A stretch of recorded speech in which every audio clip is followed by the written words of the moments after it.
Hello, I am Chef Carol, NYC, and I teach low-carb, keto-friendly, step-by-step cooking. Welcome to my channel.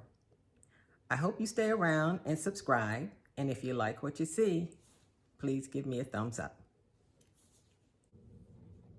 Hello, I'm Chef Carol, NYC, and today I'm going to make a keto chocolate cake in my Instant Pot. I found this recipe at a website called twosleevers.com, and I will put that in the description so you can go there and find the actual measurements. For this recipe, I'm going to use allulose sweetener,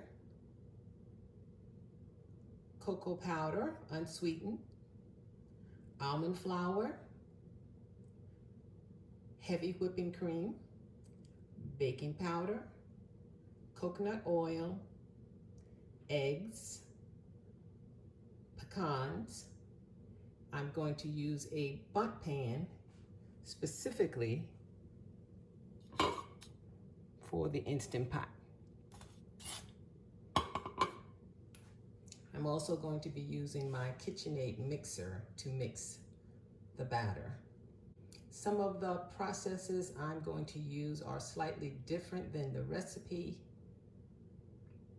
and a couple of the ingredients I've substituted. When you actually do the recipe, you'll have those same choices that you can make as well. Let's get to it.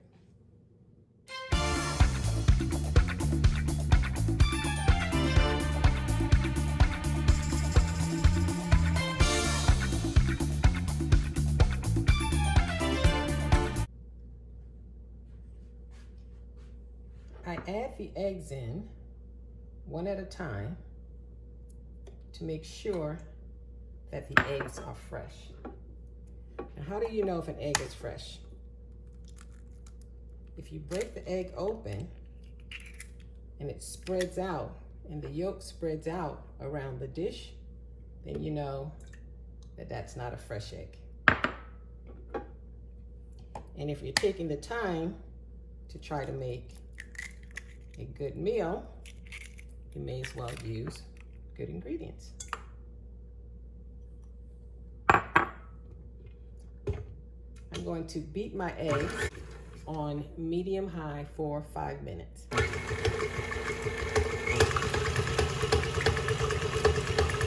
It's been 5 minutes. Now I'm going to sift my dry ingredients into my eggs, nicely whipped. So I'm going to add in my almond flour,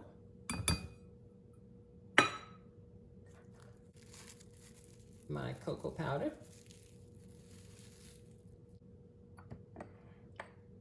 my sweetener,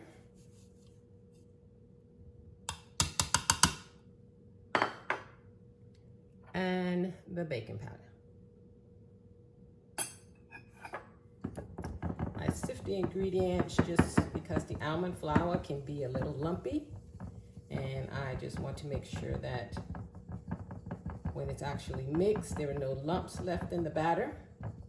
It's an extra step. It's not necessary for you to do. It's just something that I like to do. So these are some of the lumps that I'm talking about. And I'm just going to take one of my little measuring bowls and just mash them out.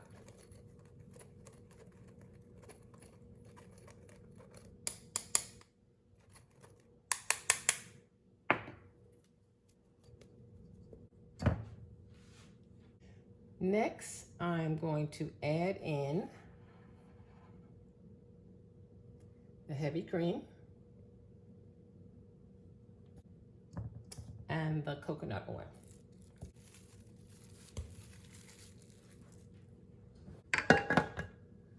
I'm going to put my mixer back together and beat until the ingredients are combined. It's important to beat these ingredients well because the almond flour can make the cake heavy. So I'm just going to beat it about 3 minutes. For the last minute, I'm just going to add in the pecans.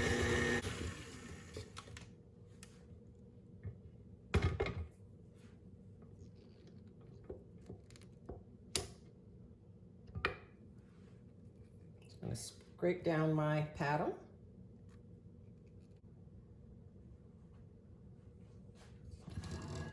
So the batter is ready.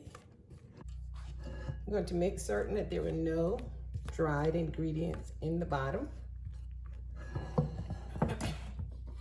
I have my 3-cup Bundt pan, and I've sprayed it with this baking spray that also has flour in it. So I'm going to pour my batter into the Bundt pan.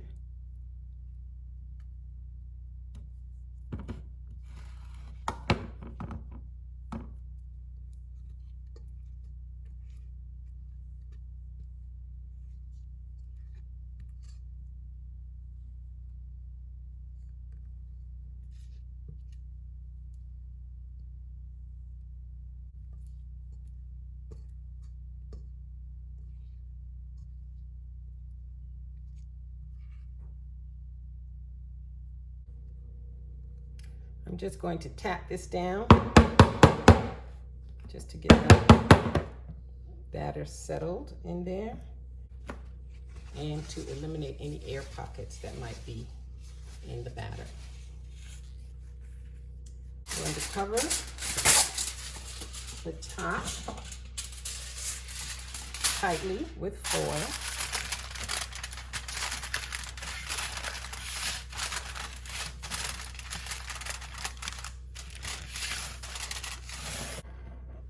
I'm going to pour 2 cups of water into my pot.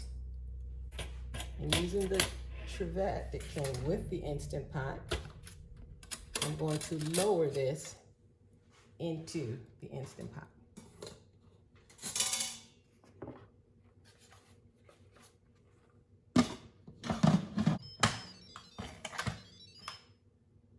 I'm going to make certain that the valve is set for sealing, and I'm going to set this for high pressure for 20 minutes.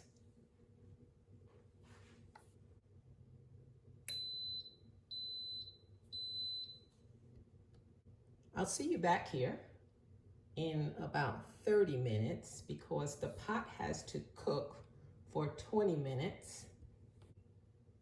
It takes about 10 minutes or so for it to come to pressure, and then it wants, according to the recipe, to allow for a natural release. It will be about 30 or 40 minutes before it's complete. See you back here. The pot has depressurized. The valve is down, so it's safe for me to lift the lid. I'm going to lift out my cake.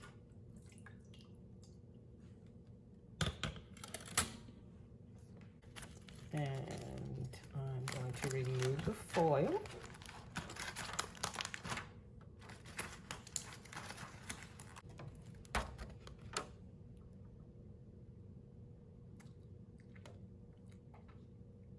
It feels like it needs to cook a little more. So the 20 minutes didn't quite do it for this recipe. I'm going to put it back into the pot. And I'm going to let it cook. I'm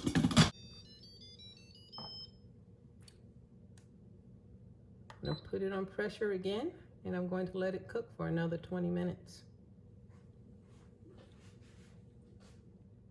I have allowed the cake to go through the process for another 20 minutes. and I allowed it to self-release again. And I'm going to see what we have here.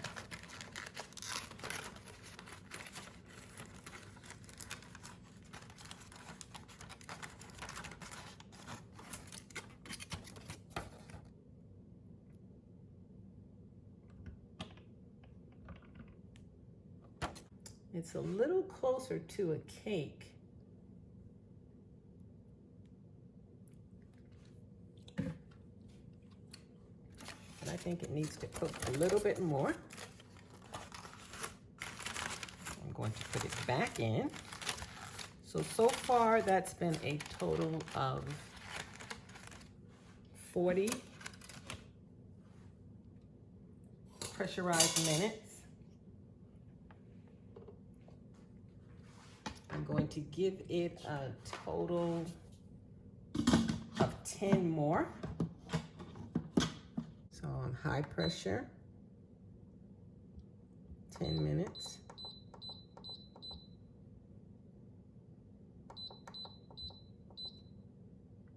I'll see you back here.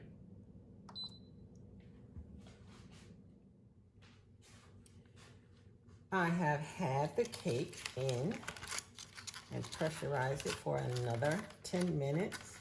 That would make a total of 1 hour of pressurized cooking. And it's actually looking like a cake now. Let me just check the temperature. I'm going to use this thermometer.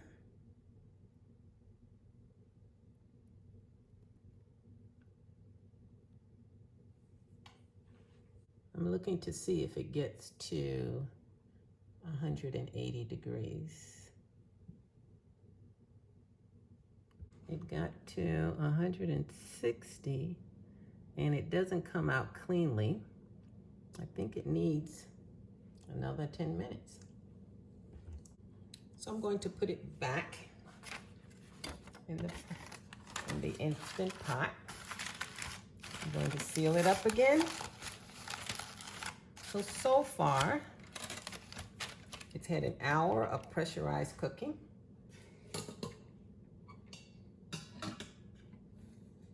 I'm just checking the water level.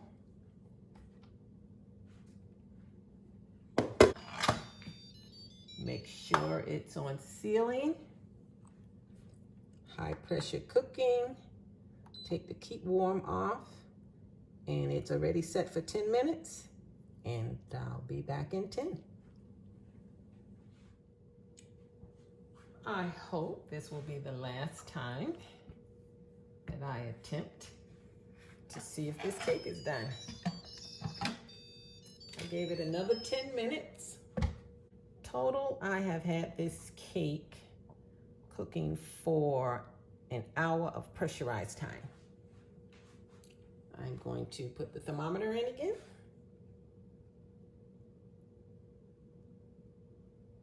And it looks like we're still at 160. So let me see if it comes out clean.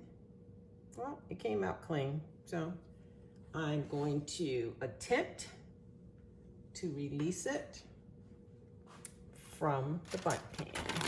It's very, very moist. I don't know exactly what to expect. This is the first time.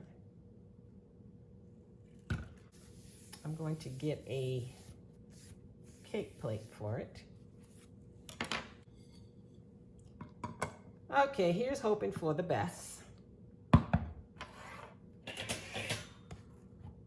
I felt it plop. I hope the whole cake came out with it. Voila! It's beautiful, actually. And if it tastes great, then this one will be a keeper. This was the perfect little any occasion cake. Cook it for 1 hour. The icing was delicious and the cake was well received. Thank you so much for cooking with me today. And if you enjoyed this video, please check out my other tutorials. See you soon.